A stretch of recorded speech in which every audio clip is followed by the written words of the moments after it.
السلام علیکم ورحمۃ اللہ وبرکاتہ۔ تو آج کا جو ٹاپک ہے، ہمارے کئی دوستوں کے اصرار پہ انہوں نے کہا کہ کس طرح سے لوگ قرآن پاک کے آیت الکرسی کو پڑھتے ہیں۔ تو آیت الکرسی سے پہلے جسٹ ایک آیت جو ہے اس کی تلاوت اور اس کا ترجمہ کروں گا، پھر آیت الکرسی بھی آئے گی انشاءاللہ۔ تو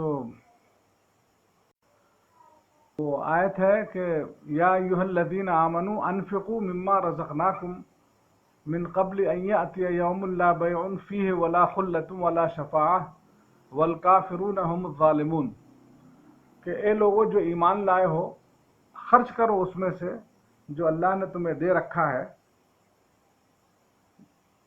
یہ آیت نمبر 254 ہے سورہ بقرہ کی۔ تو جو بھی تمہیں اللہ نے دے رکھا ہے اس میں سے خرچ کرو، قبل اس کے کہ وہ دن آئے جس دن کے نہ کوئی خرید ہوگی نہ کوئی فروخت، اور اس دن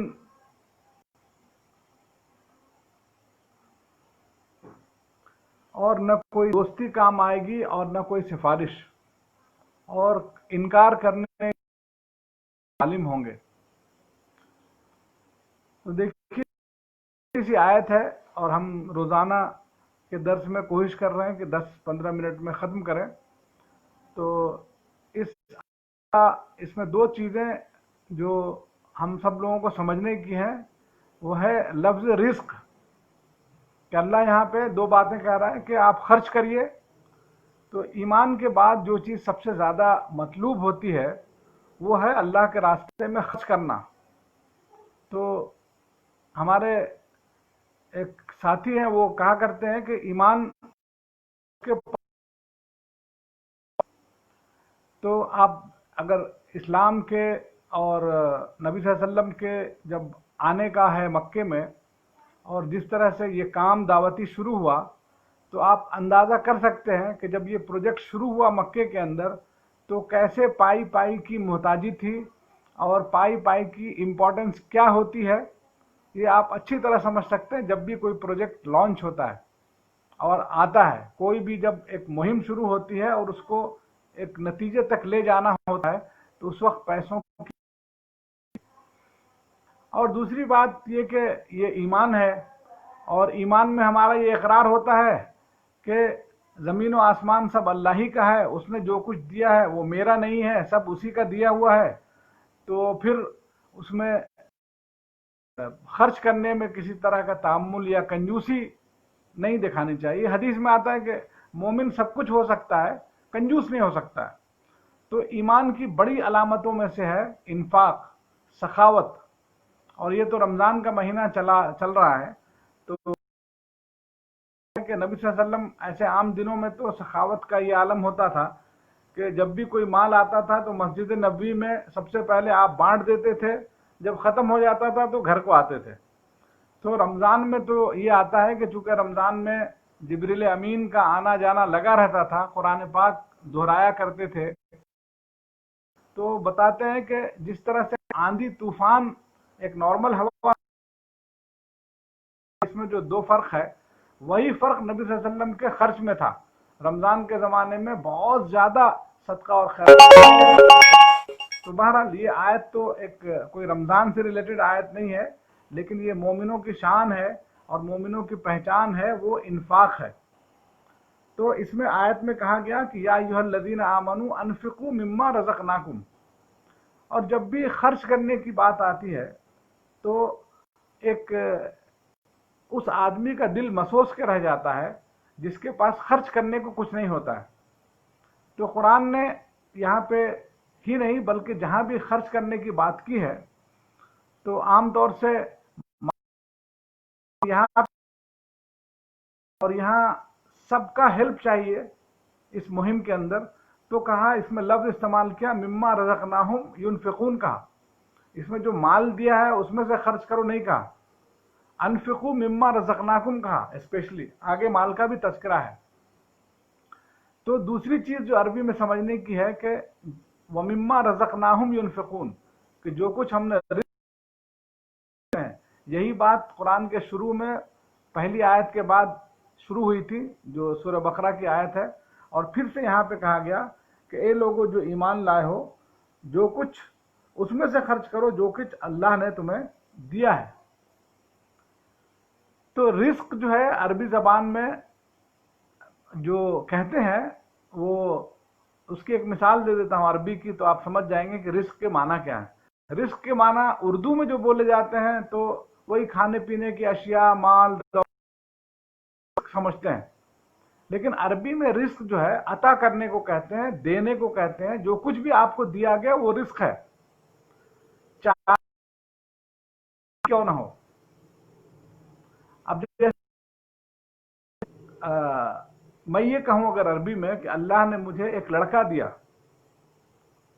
تو میں کیا کہوں گا؟ اللہ رزقنی ولدن، اللہ نے مجھے ایک لڑکا عطا کیا۔ تو جو بھی اللہ ہے سب رزق میں شامل ہے، آپ اس مثال سے سمجھ گئے ہوں گے۔ تو رزق جو ہے اس کا کانسیپٹ بڑا وسیع ہے۔ تو میں یہ بات کر رہا تھا لوگوں کی جن کے پاس دینے کے لیے مال نہیں ہے، وہ اللہ کے راستے میں کیا خرچ کریں، یہ ایک بہت بڑا سوال ہے۔ تو اس کا جواب ہے اس آیت کے اندر اور بہت ساری جگہوں پہ کہ اللہ جب بھی کچھ دیتا ہے، اللہ جب بھی کچھ دیتا ہے، جیسے مثال کے طور پہ اللہ نے آپ کو یہ صلاحیت کہ آپ کسی کے لیے، تو یہ اللہ کی راہ میں انفاق ہے۔ اگر آپ اس وقت کریں تو پھر آپ کے لیے ویسی پکڑ بھی ہے۔ تو رزق سے مراد یہاں پہ کیا ہے کہ جو بھی کچھ اللہ نے آپ کو صلاحیتیں دی ہیں اس میں سے آپ خرچ کریں۔ اور اس کے بعد اس چیتاونی کے ساتھ کہا جا رہا ہے کہ اگر یہ خرچ نہیں کرو گے تو کیا ہوگا؟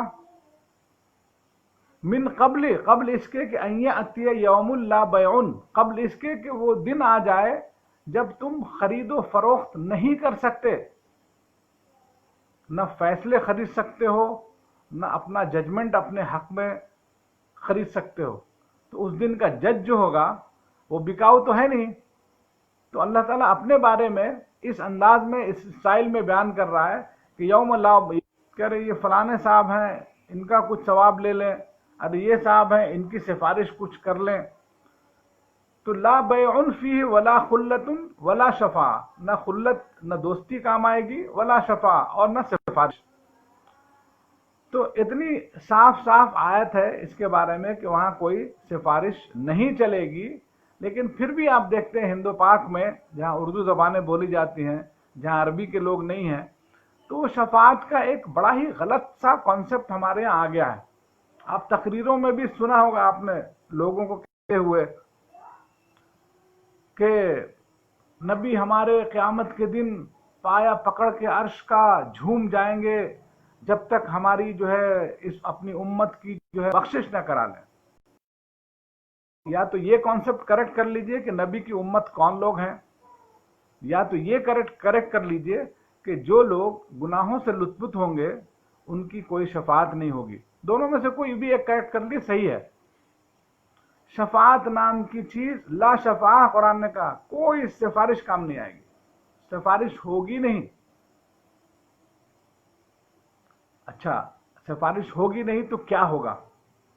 تو بس یہ غلط کانسیپٹ قرآن سے میں نے ڈیلیٹ کرنا چاہا آپ لوگوں کے ذہن و دماغ سے۔ لیکن وہاں سفارش یا شفاعت الا ثوابا، جو 30ویں پارے کے پہلے پیج پہ سورہ نبا میں اللہ نے کہا ہے کہ کوئی وہاں چوں نہیں بولے گا سوائے اس کے جس کو اللہ اجازت دے۔ وہاں فرشتے بھی صف بستہ اس دن کھڑے ہوں گے۔ یوم یقوم الروح والملائکۃ صفا، قرآن نے کہا اس دن روح یعنی روح الامین حضرت جبریل اور سارے فرشتے، پن ڈراپ سائلنس ہوگا، اس میں شفاعت تو دور کے بعد کسی کو چھو کرنے کی بھی اجازت نہیں ہوگی۔ الا من اذن له الرحمن وقال صوابا، یہ کریکشن کر دیا، سوائے اس کے جس کی اجازت رحمان دے اور وہ بھی وقال صوابا، اور وہ بالکل ٹھیک ٹھیک بات کرے گا۔ شفاعت میں ایسا نہیں ہے۔ یہاں یہ ہم لوگ کیا سمجھتے ہیں